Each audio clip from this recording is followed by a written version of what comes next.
Okay, guys, so good morning, and we are live, another episode of Environmental Social Justice. And I would like to first introduce Ms. Joy Langford, our environmental consultant. Hi, everybody. Good morning.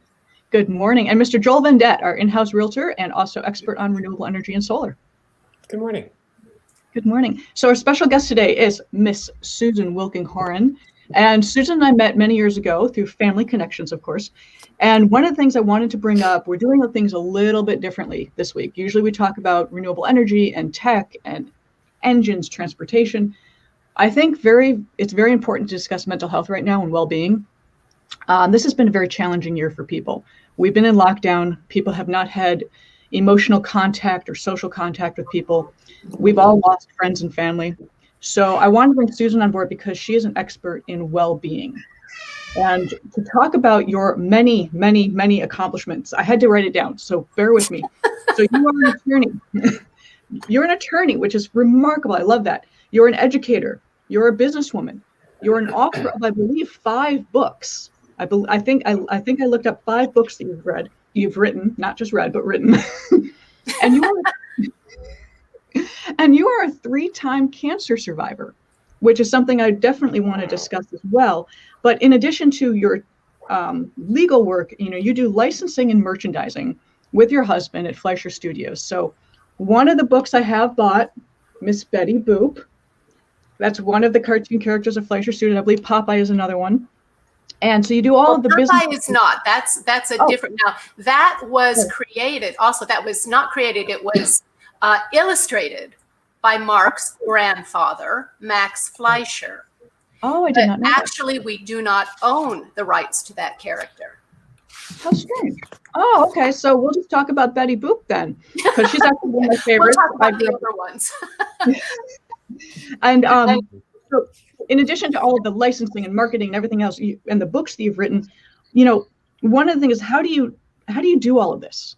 How do you balance all of these things and just everything you've done? I mean, it's remarkable. Boy, that's a good question. I mean, yeah, it's hard. Our life never really turns out the way that we plan. And I think as far as really trying to live a balanced life, that's a tough one, Wendy. I think we all try, but it's all a learning process, I think. For me, I've had, much of my adult life has been spent either with cancer or being treated for cancer or, kind of looking over my shoulder, waiting for the next cancer or that kind of thing. And that propelled me into being a wellness advocate, because what I found at the time, and the first time I was diagnosed with cancer was over 20 years ago. So this has been ongoing for quite a while. But you and your team, you're always talking about information. You've got to have the right information in order to make the right choices. And what I found over 20 years ago is that there just wasn't a lot of good information out there about cancer and about staying well. And so I kind of made it my mission at that time to at least write a couple of books that addressed the specifics of cancer prevention, number 1, and then cancer treatment and survival, number 2. And another thing that's a problem, and you know this as researchers, the other side of that coin of not having enough information is having too much. And you don't know where to begin. And when you're diagnosed with cancer or any other serious illness, you need information right away. And you do not have time to do hours and days or weeks or months of research and sort through it and separate the fact from fiction and all of those things. So at least in my books, I tried to get all the information that I knew I had needed as a cancer patient that I thought other people would need as well. So that's where I started. It wasn't even really a matter of balance. It was just more being on a mission to accomplish that particular goal. So, Susan, has your mission changed any in light of COVID? How do you keep your mental sanity with everything else in the world kind of chaotic right now? What are some of the things that you do or that you suggest people do to keep on keeping on the good fight? That the world isn't over, that things will still be accomplished in life. I'm sure that you have an extra special view on how people should be thinking about their mental health, as well as still trying to heal the planet in times such as these. It's such a good question, Joy. The first thing that comes to my mind is that over the past year, people have really become aware of what it's like to live with fear, with constant fear. Now, this is something that not just myself, but people who are dealing with serious illnesses every day, this is something that we live with all the time. It's a constant prevailing thing. As I said, you're always kind of looking over your shoulder. And I think this year has really brought it home to so many people that gosh, you're living in fear. Everyone was afraid to go out. Everyone was afraid every day of this virus. And then all of the other things that this virus impacted. Afraid of losing our jobs, afraid of losing our homes, afraid of losing our loved ones. I mean, it was just nonstop. So what do you do when you're in a situation like that, where life has suddenly become very threatening and difficult? It's funny because, Wendy, you were showing my little book, Betty Boop's Guide to a Bold and Balanced Life. This is my most recent book. And actually, and I think Wendy will agree with me on this, this came out early last year, just before the pandemic hit. And the lessons in this book are just basic human values that are even more important, I've found, in times of trouble, in times of chaos and confusion. Because ultimately we all have the same human values, and those just don't change over time. Betty's been around for almost 100 years. Yeah. And her cartoons all had a theme. They were either based around love or kindness or respect or courage, independence, all of these basic human values that we all still share today, that those will never go out of style. And I found that the book, and what I'm hearing from so many people, is that it's been so helpful during this past year, because it helps people to focus on the more positive aspects of life, rather than to be so heavily burdened with the negative aspects of life. So important. That is so important. Yeah. There's a lot of negativity that happened this past year. And I'm so glad that you brought that up, because you have to forcibly focus on the good and focus on the positive. And I mean, I was watching, of all people, a documentary about Mae West, and she said that she refuses to focus on the negative. She will always focus on the positive, and she won't even acknowledge it. She'll put it out of her head. And I think that we need more people to do that. And that's what I loved about your book. Focus on the good that's happening in life. I mean, going back to your battles with cancer, you had 3 different cancers, you said. Mm-hmm. So not a recurring 3. If you wouldn't mind talking a little bit about that, because I know people that are currently battling cancer right now. And just if you could give them words of advice, words of wisdom, something uplifting and empowering to hear, to help them through that moment. Because you've been through this, I have been through it. And if you look at me, I made it through. If I can make it through, you can make it through. It's a matter of being informed. Again, information, knowledge, they are our best friends. They are our allies. My first cancer hit me very young in life. It was a colon cancer, which usually strikes people when they're, in their 60s or maybe 70s. And so I was half that age. I was in my early 30s. And So it caught me completely by surprise. Now, what I later learned from doing my homework and doing my research is that that particular cancer is highly hereditary. Most are, but this one in particular. And then I found out that it ran in my family after I did my own family research. One thing that people really need to do to take their power back is to find out your own family history, medical history. Find out if there are any cancers or conditions that run in your family that are precursors to you developing a particular cancer.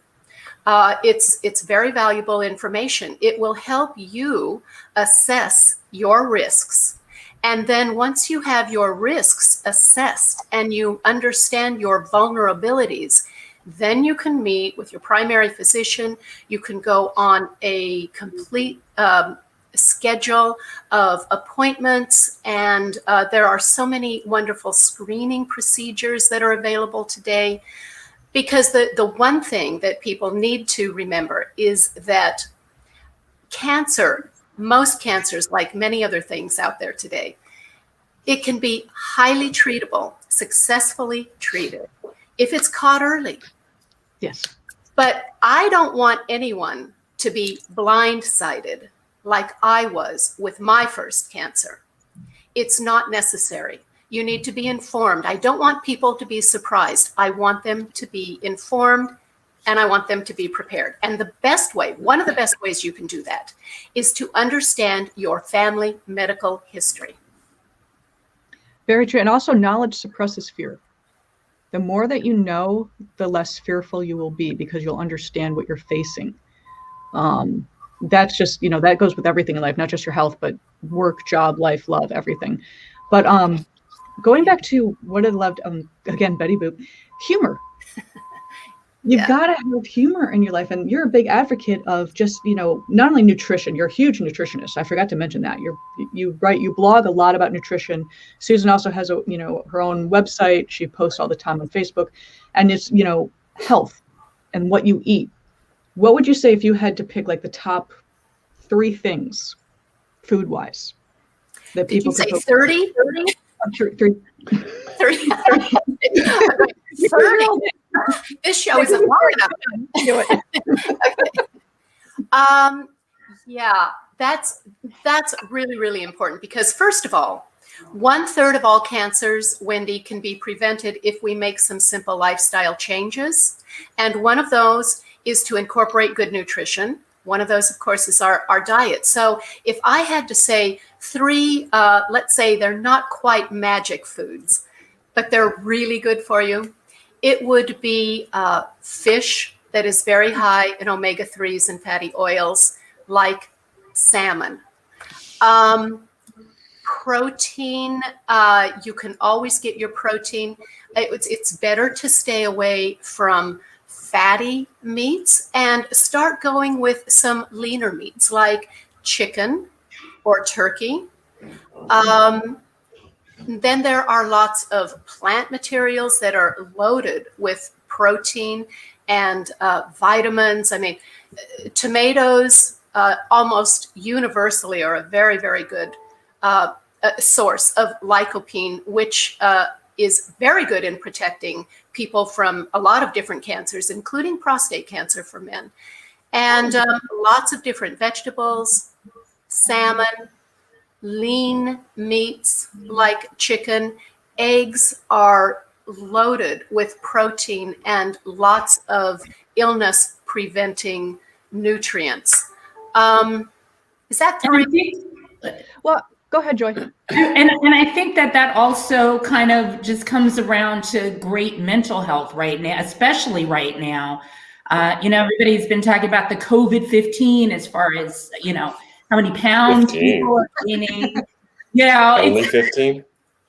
Come on now. For me, it's definitely more than 15. But, after January 1st, I really decided to take on a healthier lifestyle, only bringing healthy foods into the house instead of all of the cookies and everything I was binging on just to watch the news of what was going on in politics and with COVID. So the healthy diet has to be part of what's keeping us mentally well during this time too.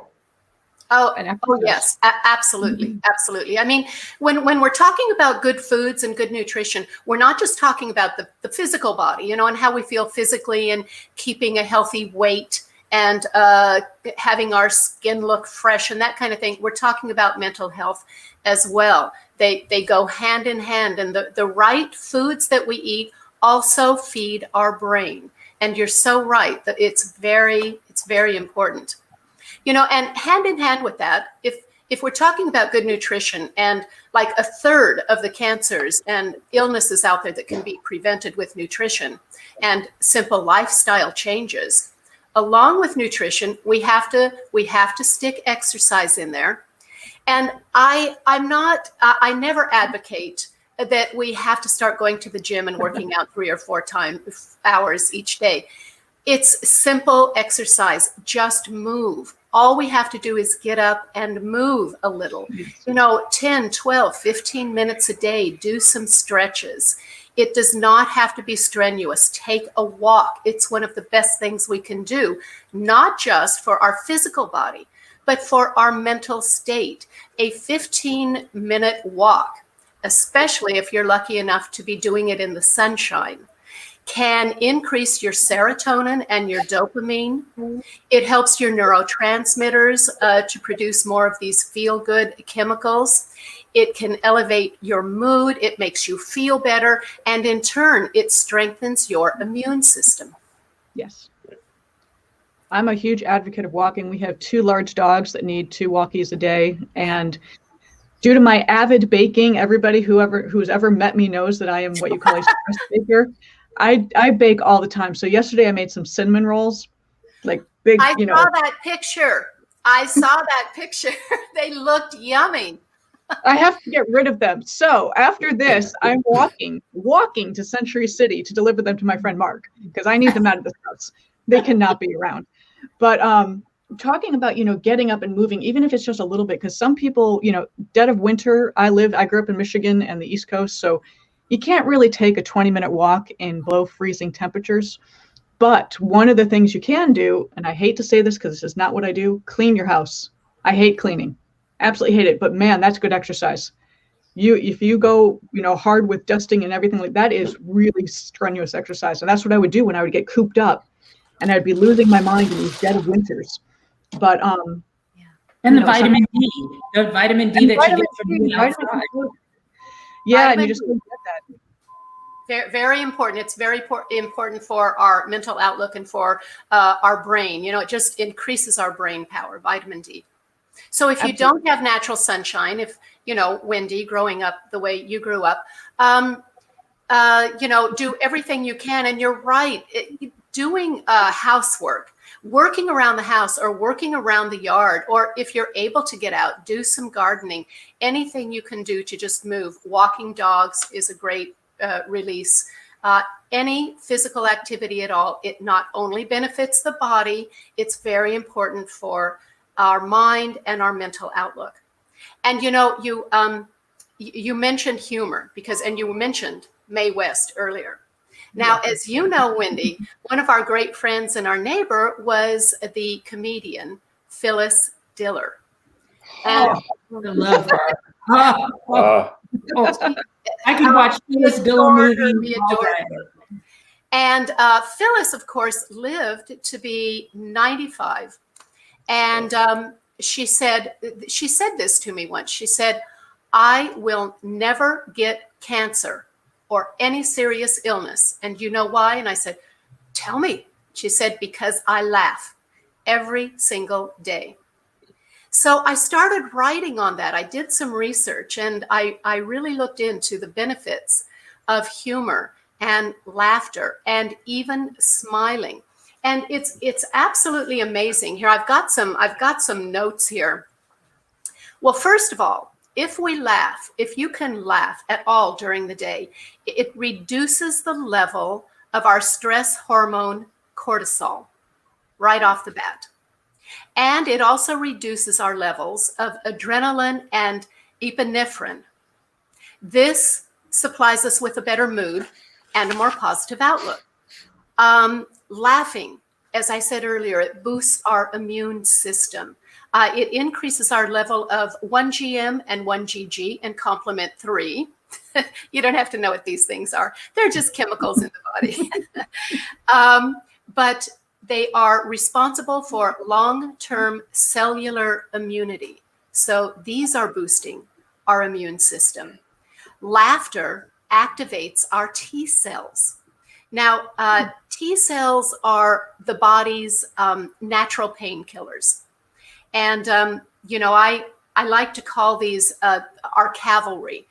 When our T cells are released, actually, they are more effective for pain control than an equal amount of morphine. And they provide us with a natural high that allows us to relax and stay calm and feel better. And also because we have these surges of serotonin and dopamine from laughter, from boosting those neurotransmitters in the brain that produce those chemicals, we fight depression. And when we can fight depression, we develop a more natural, let's say, positive outlook. And it's a very natural phenomenon. It's not like we have to go out and we say, okay, I'm going to be positive today. And I'm not going to focus on that. I'm going to focus on this. And I'm going to make it through the day. And, come hell or high water, this is what I'm going to do. Actually, if we laugh and find humor throughout our day and even smile, a lot of these changes will begin to develop naturally. And we will find ourselves feeling better during the day and simply being in a better mood. Now, here's the really funny thing about a smile is you don't have to have a belly laugh. You don't have to laugh out loud. Even a smile will help create all of these physical reactions. And even and especially when you don't feel like smiling, force yourself to smile. Just force force the corners of your mouth to go up. What happens when you do this is it activates the muscles and the nerves in the face, in the facial structure, that send a signal to the brain that it's happy. Even when it's not, it will signal the brain that it's happy. And the more you force yourself to smile, the more you pretend you're happy, the happier you will actually become. So I really just want to see a bunch of people walking down the street. That's all I want. That's all I want. I think that would be freaking awesome. It would just mean, Joel, that they're in that consciousness, that they're in the consciousness of positivity, love. That would be brilliant, though. I mean, just think about how happy we would all be if we just saw people just going for no reason. I mean, I think you should try that. You should do the pilot program. Just walk down you know the me street. well enough. I probably would. I have no shame in this. But I think one of the biggest things that I think I kind of took away from all this, and I think we all learned over the past year, is that it's great to have the research. It's great to have the information. But at the end of the day, we have to talk and we have to take these stigmas away from talking about things, especially with mental health. I've had therapy before. I've been medicated before because I needed it at the time. But I've known people who were going to see therapists and they were ashamed and they were embarrassed. And I'm like, what are you embarrassed about? And I remember talking and just saying, you're taking control of your life. There is nothing to be ashamed or embarrassed about here. You should be proud. You should be realizing you needed help and you're getting it. And I think that for me is one of the biggest issues that we just our society as a whole has to address, is taking the stigma away from talking about these things. Absolutely. And saying it's okay. It's perfectly fine.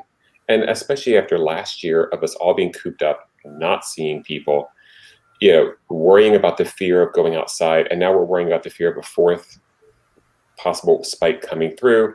We don't even know what the long-term repercussions of this are going to be, whether it's environmentally, economically, socially, personally, people who got it, what's going to happen, how this is going to impact their bodies. We have to talk about these things. And we have to say, you have to be able to get help for it. And it's okay. And letting them know it's okay. it's not even that's okay. It's perfectly fine. Like there's nothing wrong with saying I need help. Not one thing. It's just we just for some reason we frown upon that, and I don't know why. Because as kids were told, power through. Your parents powered through. You have to be tough. You have to be hard. No emotion. I walked backwards uphill during a blizzard, picking apples on my way to school with no shoes. Yeah, we all have those stories. But yeah, I think that's kind of one of the biggest takeaways of the past year is that it's okay to say I need help and talk to people about it. You're so right. You're so right. I love hearing that. Well, I agree, and I think one of the really important things that this last year has shown us, it's shown us so many important things, but one of them is that we are all vulnerable, we are all affected, we all really are in similar boats, maybe not the same boat, but similar boats, and that it is okay to reach out and get help. We all need help in one way or another right now. I would propose. And what we've also learned is that it's not just us as individuals. I think it's really brought around the realization that we are all so connected to each other, not just individuals. Yep. We're not separate individuals or separate cities or separate countries or separate continents. The entire planet has been affected. And I can't tell you how many times over the past year I've heard people say, if I could travel, if I could fly, where would I go? There's no place that I can go to be safe. Yep. Every inch of the planet has been affected. And as it is right now, we just can't leave and go to the moon or go to Mars. This is our planet. This is what we have. This is all we have. And the entire planet has been affected. And no man is an island. No island is an island. We are all so much in this together. And we are all going through a lot of emotional chaos. And you're right. I think a big part of the fear that I think as human beings we face at any time is not knowing what the future is going to bring. And right now, we've all had the rugs pulled out from underneath us. And you're right, we don't know how it's going to affect us long term, physically or mentally, or how it's going to affect our economy or our jobs or our relationships. And that fear of the unknown is very crippling. It can be very crippling if we allow it to take hold. But I do believe one of the biggest takeaways from this past year, for myself personally, and I can't speak for anybody other than that, although I would love to, is you realize how isolated we had become. We had all been lived in our little bubbles, and you realize exactly how much we need people, whether it's, just the human interaction. It's like I'm a hugger, and I miss being able to see. First of all, I miss being able to see people, but then knowing that I can't do a handshake, it's at best an elbow bump. But being able to see friends and family, and just giving them a hug. Like I haven't hugged my mom in over a year. I mean, you just can't. And so it's like you realize what we had become, and I'm hopeful, cautiously optimistic, that we're going to learn from this experience and not go back to the way we were before. Fingers crossed. I hope you're right. And be more community minded, really have a community, not just on cell phones or this community, Beverly Hills as opposed to South LA or what have you. Really focus on what it means to be community. Put the phones down and realize that there's people out there. Yes. And I think that's, one of the biggest things for your mental health and just sanity in general is put your phone down. We are coming up to our 30-minute end time. So but this is exactly the conversation we need to have, is the communication. And Susan, thank you very much for bringing that up. We have to communicate. We have to say it's okay. Educate yourself, learn as much as you can, because the more knowledge you have, the less fearful you are. And that's an anything you do. Exactly. Ask for help. Don't be afraid, be informed. Absolutely. Yes. I love that. Don't And be ask afraid to be informed. questions and tell people what you're going through. Ask questions, please. I mean, don't feel like you And have to do them also, wrong. though, remember, we are creatures who thrive on human contact. And when we can get out there again and hug each other, and I think we're really seeing the light at the end of the tunnel, then do it. Because on this note, 8 hugs a day, just 8 hugs a day, increases our level of our love hormone, oxytocin. And it will make you feel great for the rest of the Hugs day. for everybody. Straighten. Joel, now instead, in addition to smiling down the street, just go hug people. I'm just going to walk down the street. Again, that'd be a typical day for me. So that's But on that, thank you so much, Susan, for your time. This was a wonderful Yes, thank you. conversation, extremely informative. Joy and Joel, thank you again so much for everything you guys have done. I mean, my mental health is greatly improved because of you guys. So I will let Joy and Joel end, and then Susan will wrap it up. Well, I know that this podcast over the last year has been a source of great mental health to me, being able to share stories, experiences, especially in the environmental, social justice area, helped me to keep my focus and keep my eye on the prize, which is really betterment for all as I try to help myself. So Wendy and Joel, you've been great. And Susan, thank you for joining to solidify what I was already feeling about how to keep our mental health intact. Thank you. Thank you all so much. I really enjoyed being here today. And Wendy, it is so good to see you again. It's been a long year. I know. Once this is over, we're getting wine. We're going to Via Loro. And Joel, Mr. Joel. I think kind of Joy said it all. Like, this whole year has been a lot, but this has been one of the many aspects of just keeping the sanity as well as keeping a schedule, which has been a great thing to have. So it's been great to keep the mind sharp. It's been the focus and using technology to actually see people. You know, I think we took advantage of what we have at technologically, because I can't imagine going through this like 15 years ago. I think it would have been a lot worse for everybody. But you know, having all the platforms to see people and talk to people, you know, it's not in person, but it's better than not having it at all. So this has been a great experience, and I'm glad we've had this time together. Oh, you're so sweet. Well, on that note, guys, I am going to end the broadcast, and thank you so much. And I will see everybody in a week. Thank you, Susan. Joel. See you next week. Joy and Wendy. Bye, thank you. Thank you.